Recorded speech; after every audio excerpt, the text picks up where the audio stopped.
In the beginning, there was darkness, and then bang, giving birth to an endless expanding existence of time, space, and matter. Every day, new discoveries are unlocking the mysterious, the mind-blowing, the deadly secrets of a place we call the universe. The solar system.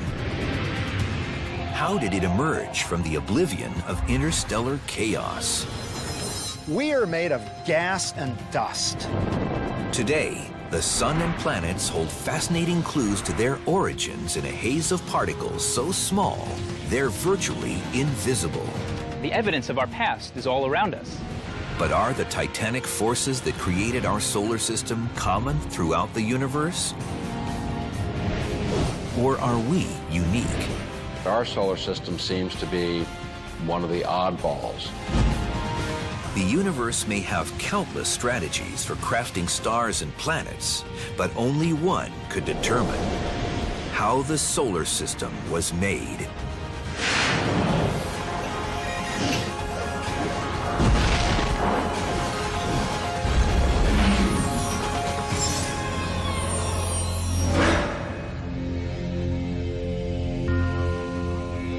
It begins at a point in time nearly 4.6 billion years ago. A giant cloud of gas and dust floats eerily through a remote arm of the Milky Way, chilled to more than 400 degrees below zero. When it's sitting there all alone, nothing much is happening in a molecular cloud. The temperatures are very low, the particles are moving around very, very slowly. It's just sitting there. But if you have a nearby supernova, an exploding star, it can send a shock wave through this molecular cloud, triggering its gravitational collapse. That collapse is the first step in a long process that brings the place we now call the solar system into existence. Our mission now will be to follow a timeline of the first 700 million years, the epoch in which the solar system formed and stabilized. We start by looking at the sun and its planets as they are today. The evidence of our past is all around us. The 4 planets in the inner part of the solar system are made of rock and metal, and the 4 planets in the outer part of the solar system are these giant balls of gas. So clearly different processes were at play, and that tells us something about how we got here. We learn the story, as scientists presently believe it happened, from time zero, the very beginning of our solar system.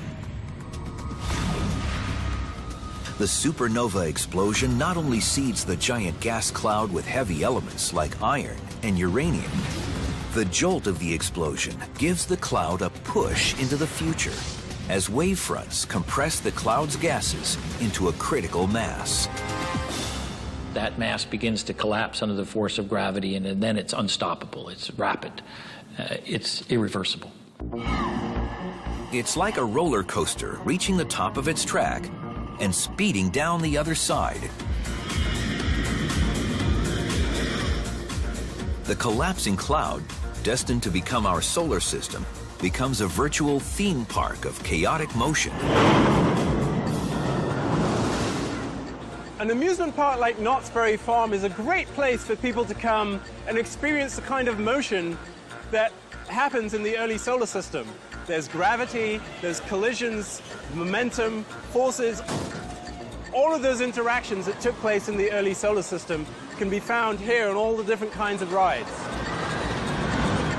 Those interactions intensify in the rapidly collapsing cloud, where gas and dust contracts into dense pockets.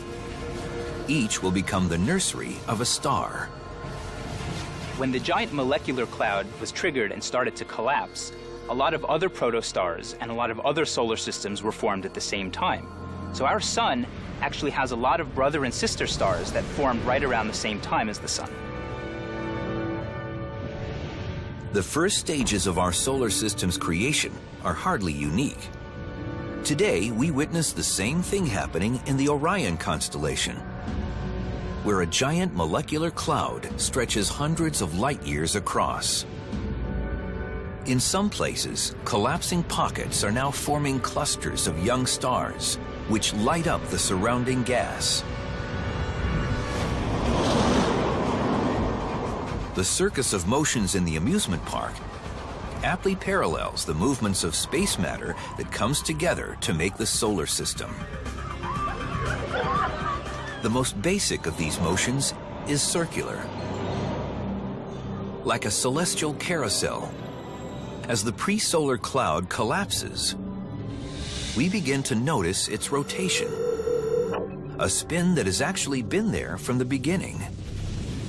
The entire galaxy rotates. Everything in the galaxy rotates. Everything is rotating with respect to everything else. And so rotation is part and parcel of the physics of stellar collapse. What happens next resembles a spinning ice skater. When she draws in her arms, she spins faster. As gravity draws in the cloud's gas, the cloud not only spins faster, it inevitably flattens into a disk.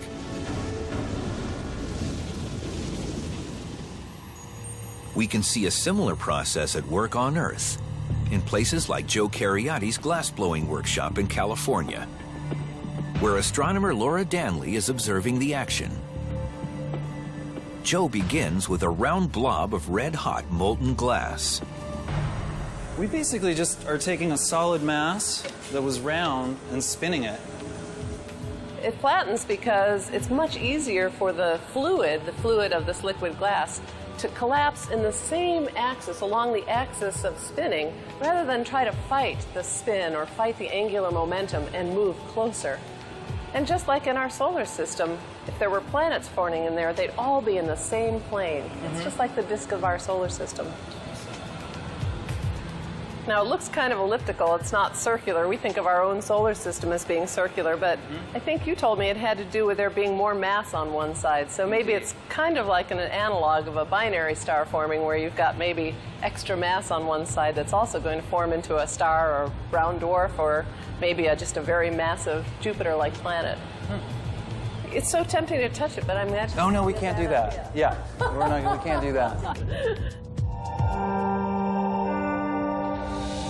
100,000 years after it began, the cloud that will become our solar system has almost entirely collapsed, and its center is glowing with the radiance of an emerging protostar. A protostar is the very earliest stages of becoming a star, is when the star is still collapsing down and the energy that it's radiating out is coming from that gravitational collapse. It's still getting hotter because it's getting smaller. It's not doing the nuclear reactions like a star will be doing when it's in its main phase of being a star. The emerging protostar begins gobbling up the disk of gas and dust that makes up what's called the solar nebula. So much of it will end up in the sun that what's left over for the planets, moons, asteroids, and even our own bodies is so meager, it's almost a cosmic afterthought.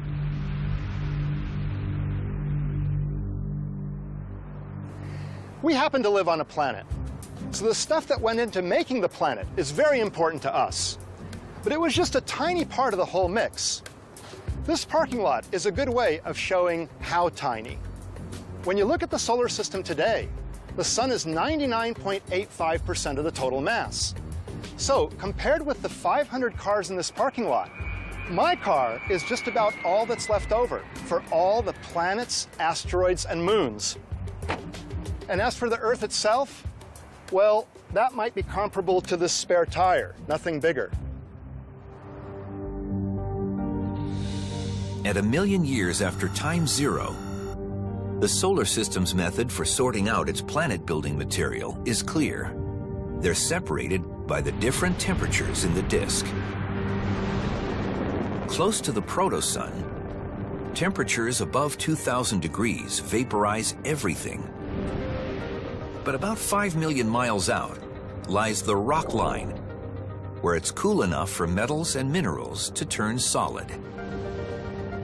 Much farther out lies the snow line, where it's as much as 375 degrees below zero. Cold enough for water, methane, and ammonia to freeze into ices. The early solar system is a little bit like making cotton candy. And to show us how cotton candy's made, we have Kathy Wu here to make us a delicious treat. First, we take the sugar crystals and we pour that into the heating element. So the heating element in this case is here in the center. In the case of the solar system, of course, it's that very hot sun in the middle that's melting things that are too close to it. And as that hot sun heats up, it starts to melt the stuff that's close to it. Whoa, there it comes. This is now the solar nebula you can see flying around here. On the inside, you actually don't see anything. The inside, it's all molten, and as it gets to the cooler outside, the solar nebula starts to condense, and you can see it starting to solidify all over the outside of the solar system where it's cold. You get a line of gaseous stuff on the inside and the solid stuff on the outside. This is also a very good analogy for what those early protoplanets are like. They start to accrete by all sticking together, very much like this cotton candy does, and make larger and larger things coming from these tiny little pieces of crystal that are the sugar that's in the cotton candy. Thank you. The solar system is delicious. The particles sticking together are microscopic at this point, far smaller than the melting sugar crystals.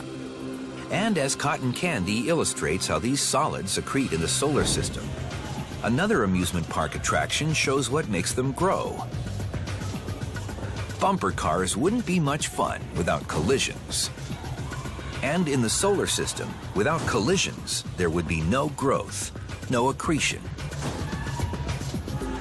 The accretion collisions that were happening in the early solar system are of the kind that allow objects to stick together through various kinds of essentially friction-type processes where you have things getting stuck together just due to mechanical interaction. In the inner solar system, the process is time-consuming, as tiny cosmic dust balls form slowly, stuck together only by random collisions in their orbits around the early sun. But in the outer solar system, the story is dramatically different. The giant planets are about to burst into existence in a cosmic blink of an eye.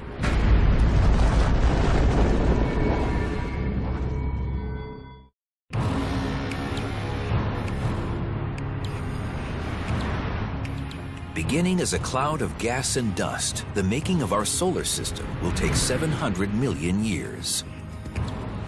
Now, just 2 million years after its birth, the young system takes its first steps in creating a family of planets that one day will be as diverse as Jupiter, Saturn, or the Earth.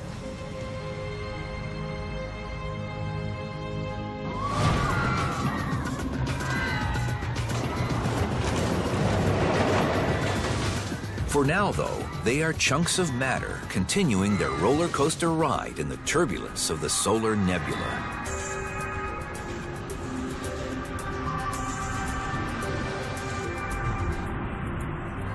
The thick, rotating disk, made mostly of hydrogen gas, is embedded with solids. The inner zone is filled with small chunks of rock, but outside the boundary known as the snow line, there are also ices of methane, ammonia, and water, which dominate the outer disk, and for good reason. They're all hydrogen compounds of one form or another, and hydrogen is the most abundant element in that region of the solar system at that point. That abundant hydrogen is combining with elements such as oxygen to form the water, or carbon to form the methane, or nitrogen to form the ammonia, and giving us those compounds which are then freezing out.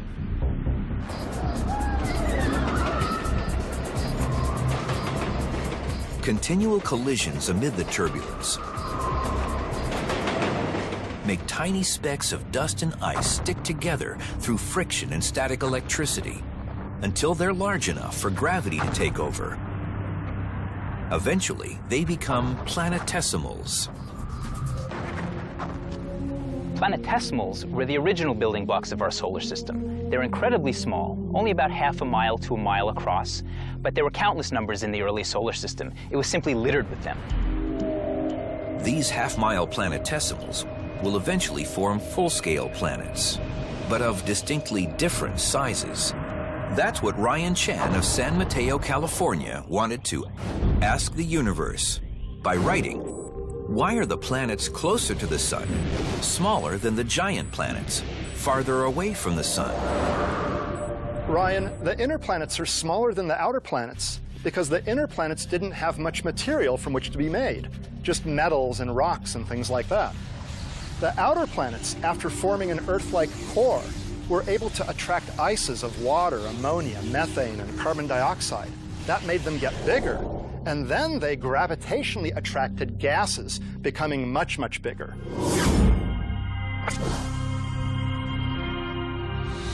Three million years after time zero, planetesimals are merging into bigger objects called planet embryos, or protoplanets.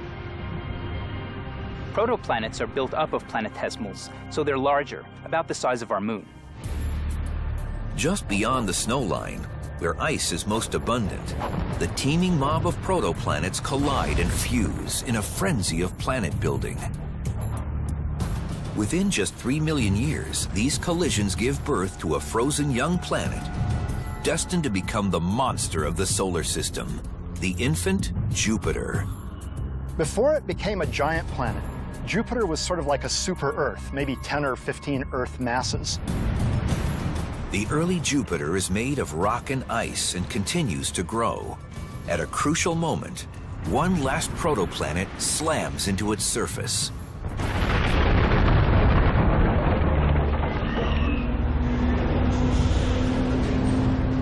It's another roller coaster-like tipping point in the making of the solar system.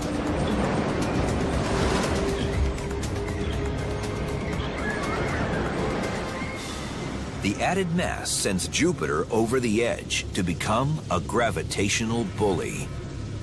After it reached a certain critical mass, Jupiter's gravity was able to very quickly draw in material, sort of a runaway effect that made it very large, very fast. Like a cosmic vacuum cleaner, Jupiter sweeps up virtually all the gas in its orbital path, growing to 90% of its present size in just 100,000 years. Saturn, Neptune, and Uranus, in turn, follow Jupiter in devouring enough gas to become gas giants. The dramatic sweep of one or more planets clearing a lane through a disk around a star is thought to be common in the universe, a fact borne out in recent telescope discoveries. We see this process happening in other solar systems being formed as well. We're finally at the point where we can image other disks around stars and the gaps that are being created by the large planets that are orbiting them. In early 2011, astronomers using the Subaru telescope in Hawaii released a photograph of a star 450 light-years from Earth. An advanced optical mask allowed them to block out the light of the star itself, revealing the first direct image of a disk with zones cleared out by orbiting planets. That's a really amazing high-resolution image that shows a disk of gas and dust around a star, and the inner parts have been carved out by one or more planets that have accreted material and also flung other material away. 3 million years along the timeline, Jupiter and Saturn are now the titans of the solar system. The two giant planets will eventually contain 92% of all the non-solar mass in the entire system. 10 million years into its life, the young solar system is virtually out of gas.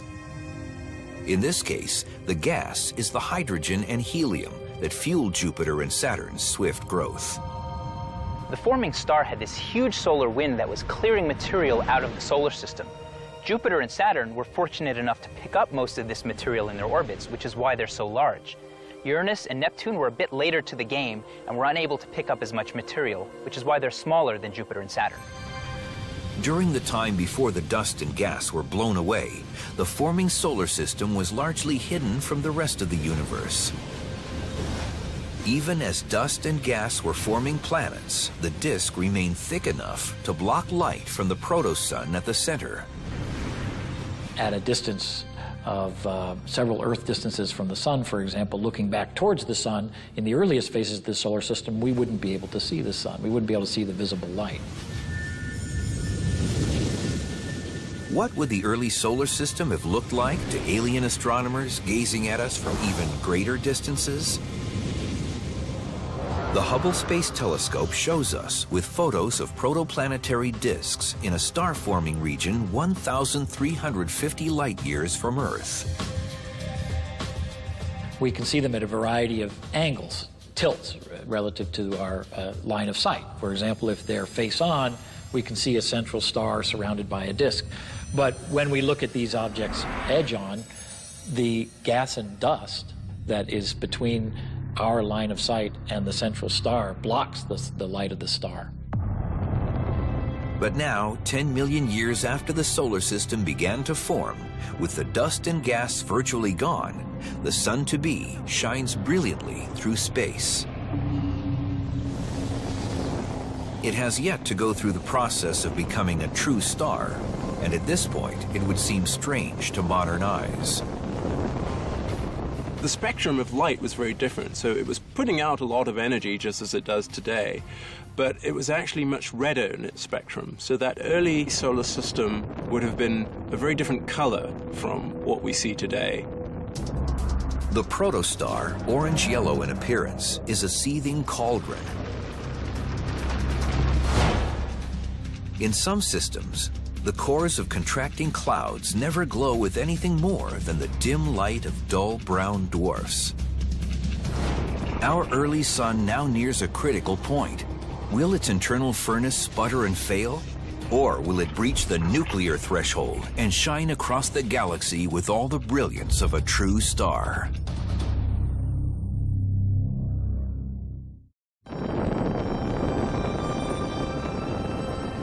We are now at the most critical point in the making of our solar system. At 50 million years old, the proto-sun and its forming planets are barely 1% of their present age. In many systems, the central star doesn't have enough mass to fully ignite. But our sun is about to overcome that fate. It has reached the critical threshold of heat and pressure, where nuclear fusion can begin at its core. Using the same awesome energy that powers the hydrogen bomb, our sun bursts into life as a fully formed newborn star. At about 50 million years into the life of the solar system since it first began forming, the sun goes into a different phase, burning hydrogen, actually doing nuclear fusion. At that point, the sun becomes what we think of as now a fully fledged star. Nuclear fusion will carry the sun into the distant future. It will burn long enough to support the evolution of life on Earth, shining unceasingly for about 10 billion years. Unlike the newly nuclear sun, the rest of the solar system is far from mature. 40 million years earlier, the frozen gas giants outside the snow line ceased to grow and achieved an icy stability. But in the hot inner solar system, where gas is rare but rocks abound, chaos still reigns. By the time that the sun has become a full-fledged star, the planets in the inner part of the solar system are still trying to grow. There are small little protoplanets that are building together, colliding, getting larger and larger, eventually to become those 4 big planets that we have in the inner solar system.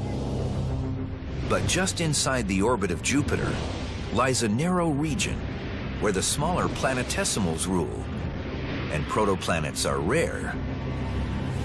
This is the asteroid belt, where Jupiter stirs things up to prevent any planets from forming.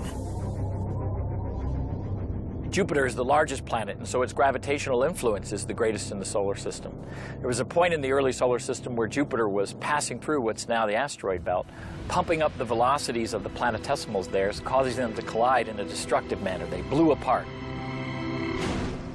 We're going to try to get a feel for what a destructive collision is like in the asteroid belt, but we can't use real rocks because they're too hard and the velocities available to us are too slow. So what we're going to do is use these special lightweight rocks, which were made for us by Ryan Johnson, a special effects artist. Ryan, can you tell us about these special lightweight simulated asteroids? Sure. So these props that we've developed here are a foamed plaster type material that we use to simulate real rocks in movies, films, and things like that. Whenever we want something to break, that looks like it's hard, this stuff breaks really easy and it crumbles. So what we've done is we've taken this same material and we've developed a much larger one we're going to use to simulate an asteroid. So we've got two of these, and we'll smash them together really hard, and that'll hopefully simulate the collision of an asteroid. So what sort of speed do you think we need to smash them together so they'll break? We just need to drop one on top of another from a reasonable height, and something like that. Okay, let's try it.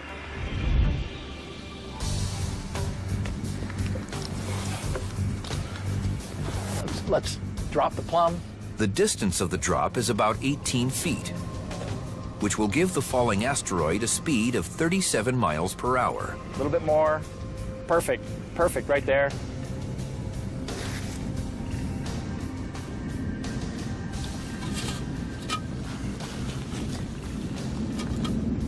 Okay, Ryan, we're ready for the drop. Okay, it's pretty windy, but we'll see how we do.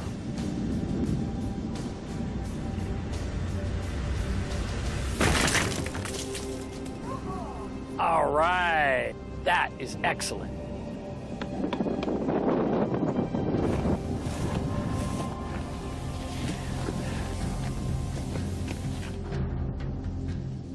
Great. Okay, I would say that's a success. Thanks. Yeah, it's good. Yeah. It's amazing how much it's like really spread out. Right, so in the asteroid belt, all these pieces would gravitate back together and form a rubble pile, what we would call an asteroid today. So if they're starting to come together all the time, isn't that the same process that actually forms a planet? Why wouldn't the planet form that case? Well, no, because then this thing gets hit again and again and again. So these things keep getting pulverized by impacts, and you're just left with little individual rubble piles rather than a complete planet. Does this reasonably replicate what you think possibly an asteroid collision would be? This is a pretty good analogy, in fact, because you get large pieces, you get dust, and so what we think are asteroids are basically rubble piles composed of these large pieces put together, covered then in dust. And so, yeah, I think you did a good job. This looks like the beginnings of an asteroid. Great. Well, I'm glad it worked. Right. The asteroid belt isn't the only region in the emerging solar system where planets fail to form. At the outer fringes of the solar system, another ring of small objects orbits in frozen silence, the Kuiper belt. The Kuiper belt is a region at and beyond the orbit of Neptune that has a whole bunch of rocky and icy objects pretty far apart from one another. Now, they were never able to coalesce to form a planet because there's just not enough of them close enough together. 50 million years after the solar system was born, both the Kuiper and the asteroid belts have 100 times more objects in them than they do today. These objects will play a monumentally destructive but vital role in the final evolution of the rocky inner planets, including the Earth. The inner planets take as much as 10 times longer to form than the giant planets outside the snow line. After 75 million years, the process is near completion. About 93 million miles from the young sun, the proto-Earth has reached planet size in a relatively stable orbit. But it has a cosmic stalker. It's actually believed that the Earth was, in its early phase, accompanied by another planet, a protoplanet called Theia, which was actually in a similar orbit to Earth, essentially following roughly the same path. For millions of years, the sister planets chase each other around the sun in a dangerous duet. But a clash is coming that will have immense consequences for the fate of the Earth.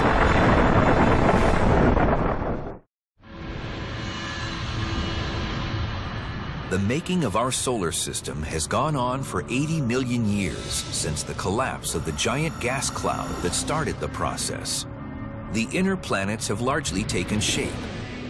But now, the Earth, which will one day harbor life, faces the potential of an early and cataclysmic death. For millions of years, Earth has been followed by the protoplanet Theia. The two bodies travel in essentially the same orbit, gradually coming closer and closer. Now, for Earth and Theia, it's crunch time.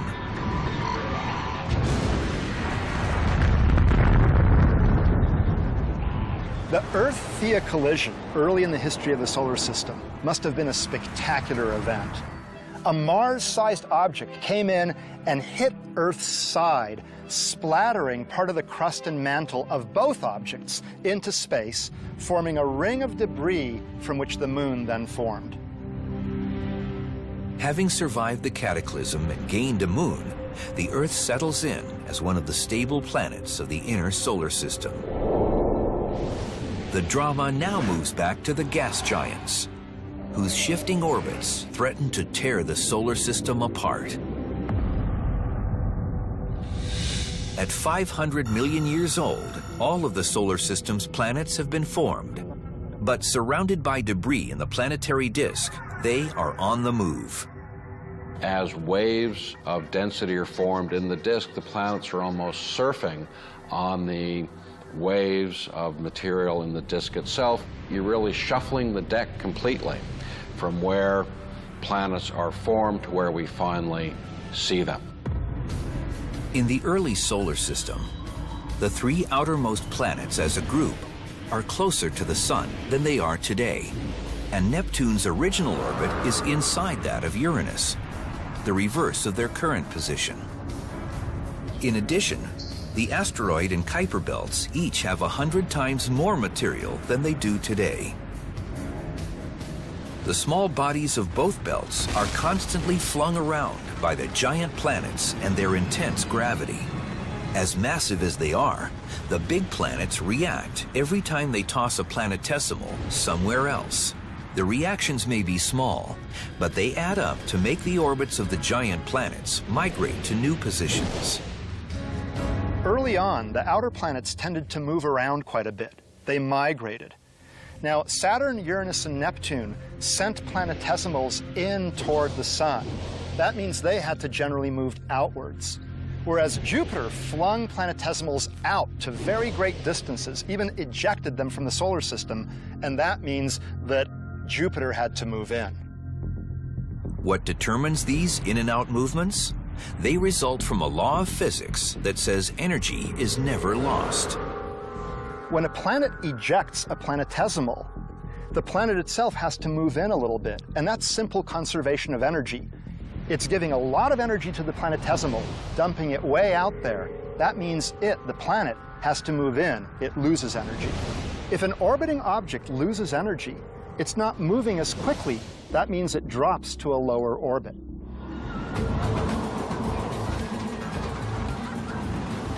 The amusement park, again, illustrates the forces at work. In this case, the slingshot effect. It's a gravitational boost that large planets can give small objects.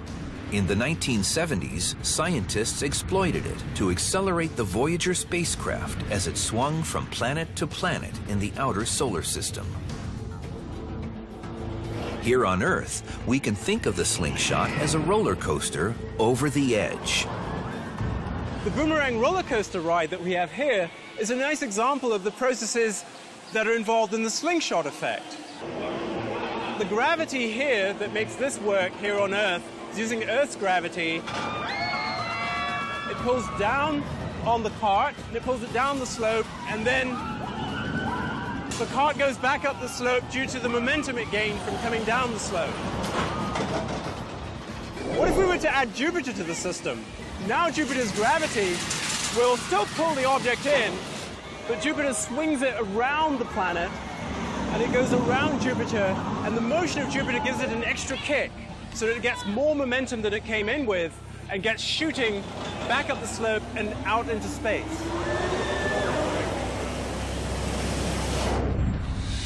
Millions of small gravitational tugs have made subtle changes to the planetary orbits for more than 500 million years. Earth and the other young planets may settle into conditions conducive to early life. If so, it's about to be wiped out as the gas giants Jupiter and Saturn reach a remarkable tipping point called a resonance. As soon as Jupiter and Saturn hit the resonance, it was catastrophic. The entire solar system flew apart in just 1 million years, which is a tiny amount of time compared to the age of the solar system. The resonance means that every time Saturn orbits the Sun once, Jupiter will go around twice. The result? Jupiter and Saturn come very close to each other in the same part of the solar system on a regular, ongoing basis, creating an immense gravity pump. It's like pumping a kid on a swing. If you hit the kid on the swing at just the right time, you can get the motion to go higher and higher and higher. The most dramatic effect is on the two outermost giant planets. As all of the planets were orbiting around the solar system, having gravitational interactions with each other, one of the most amazing things that happened is that Uranus and Neptune actually switched places. So now Neptune is farther away than Uranus. The resonance is a cataclysm whose effects sweep through the system at astounding speed, not only shifting orbits, but clearing out most of the system's small objects. Jupiter alone is quite a gravitational bully and gradually depleted the asteroid belt. But the Jupiter-Saturn resonance caused a catastrophic depletion of both the asteroid belt and the Kuiper belt. 99% of the bodies in the asteroid and Kuiper belts are cleared. While most of them are thrown out of the system, some of them plunge inward. Drawn by the gravity of the Sun, they rip through space toward the inner solar system. How will the inner planets, including the Earth, escape the onslaught?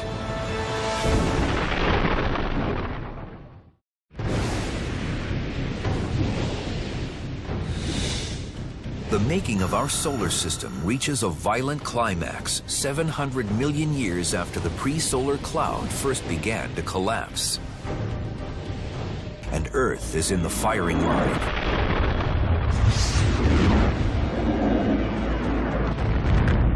The gravitational chaos of Jupiter and Saturn is battering the inner solar system's planets and moons in an event now known as the Late Heavy Bombardment.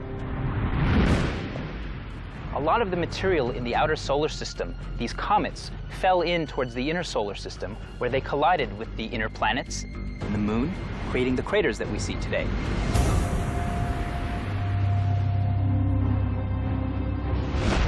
Some researchers believe collisions may have repeatedly sterilized the Earth, and that if life had formed, it was wiped out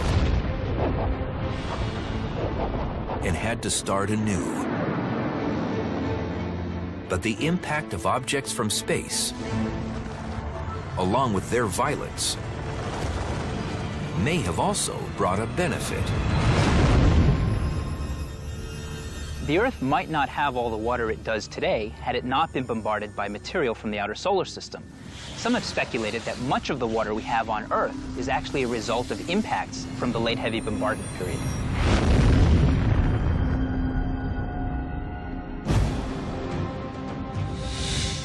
Today, 4.6 billion years after the solar system's birth, the ongoing, if remote, danger of a massive asteroid strike means the story is not over. More important, though, are the hundreds of tiny asteroids hitting the planet as meteorites. Studying them tells us if the making of the solar system really happened when and how we think it did. I'm holding a sample of the Allende meteorite. The Allende meteorite is a fragment of rock that fell in Mexico near the village of Allende in 1969. One of the components of the meteorite are these calcium aluminum rich inclusions, these white objects that you can see on the surface.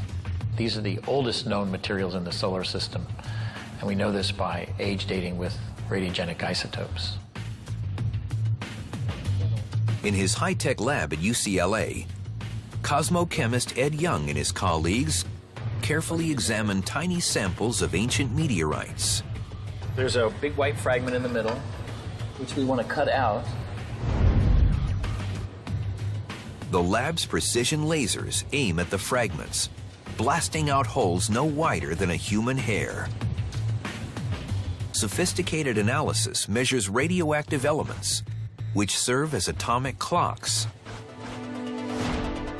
In early 2011, cosmochemists in a similar lab at Arizona State University dated part of a North African meteorite to an incredibly accurate 4.5682 billion years old. The oldest material ever found on Earth, older than the planet itself. In August 2011, the Dawn spacecraft arrived in the asteroid belt, source of most meteorites. Close-up pictures of Vesta, the second largest asteroid, open a new epoch in telling the solar system's story. One of the exciting things about the Dawn mission is that we're going to get our first glimpse into something that was essentially a mini planet that was formed right at the beginning of the solar system. Since its birth early in the solar system's history, Vesta has been undisturbed by weather or many of the geologic forces that have changed the planets over time. Just like some of the larger planets, it has volcanoes, it has a core, but unlike these larger planets, not much else has happened to it in the past 4.5 billion years. So we essentially get a window back into that very earliest history of the solar system. Dawn will orbit Vesta for a year before going on to spend another year orbiting the largest asteroid, Ceres.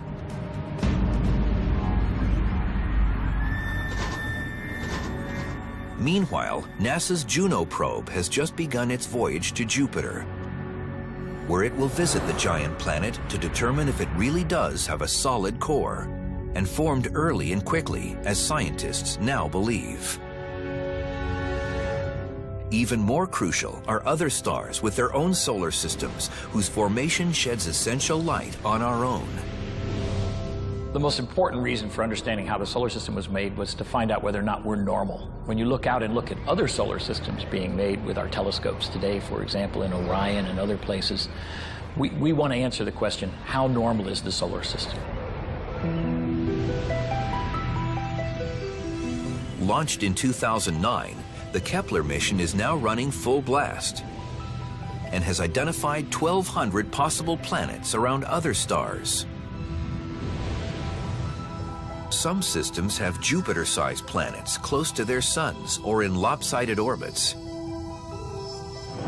Others have only small planets crowded closely in the hot zone of their stars. Our solar system, however, has its planets in near circular orbits, spread out in a stable arrangement that seems almost too perfect. One of the great surprises of the last decade, as we started to discover other planetary systems, was the fact that our solar system seems to be one of the oddballs, most because our own solar system is so regular. Is the solar system made by processes that we can observe going on today, or are we somehow special? This goes to the point of whether or not life is special. And that question is perhaps the most important one of all, as the life story of the sun and its planets essentially becomes the life story of life itself, humanity on Earth, and our ultimate place, alone or among many, in the universe.